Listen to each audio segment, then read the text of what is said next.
अब बात करते हैं झांसी की, जहां रेलवे स्टेशन पर मुसाफिरों को साफ सुथरी और बेहतर सहूलियात फराहम करने की कोशिशों के तहत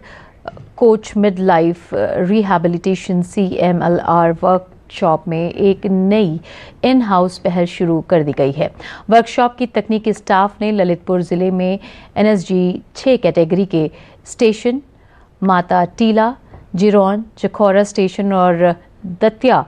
जिले के बसई स्टेशन पर मॉड्यूलर बायो टॉयलेट बनाने और लगाए हैं। इस पहल की खास बात यह है कि इसमें कोच की पीरियोडिक ओवरहॉलिंग भी की गई है और इस दौरान निकलने वाला जो काम है उसको दोबारा इस्तेमाल होने के लायक पार्ट्स का मुअस्सर तरीके से इस्तेमाल किया गया है। पार्ट्स को कबाड़ समझने के बजाय उसे दोबारा इस्तेमाल करने से पहले उनकी जांच की जाएगी। इस तरह ये पहल मौजूदा रेलवे वसाइल के सबसे अच्छे इस्तेमाल की सिमत में एक असरदार कदम है और वेस्ट टू वेल्थ के कॉन्सेप्ट को फरोग देती है।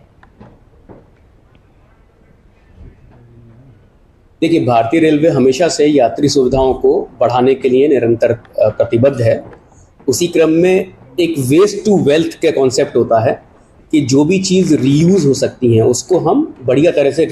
उसको प्रॉपरली दोबारा इस्तेमाल कर सकें। तो जैसा आपको पता है कि झांसी में हमारा CMLR वर्कशॉप है, जहां पर कोचेज़ आते हैं, जो ट्रेन के कोचेज़ होते हैं वो POH के लिए आते हैं, पीरियोडिक ओवरहॉलिंग के लिए आते हैं। तो जब इनका मेंटेनेंस होता है उसमें देखा जाता है कि कई सारे जो टॉयलेट्स होती हैं उनको टॉयलेट्स को रिप्लेस करना होता है कोचेज़ में। तो वहाँ से कुछ पार्ट्स निकलते हैं, जैसे FRP module, water tank, bio tank,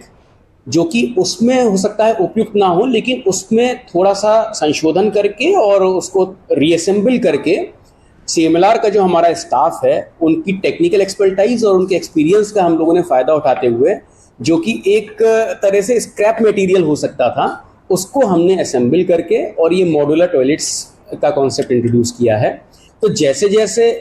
coaches आएंगे उनमें जैसे जैसे ये चीज़ें निकलती जाएंगी और लगेगा टेक्निकल टीम को कि ये रीयूज़ हो सकती हैं, वैसे वैसे मॉड्यूलर टॉयलेट्स और बना के और अन्य स्टेशंस पर भी लगवाए जाएंगे।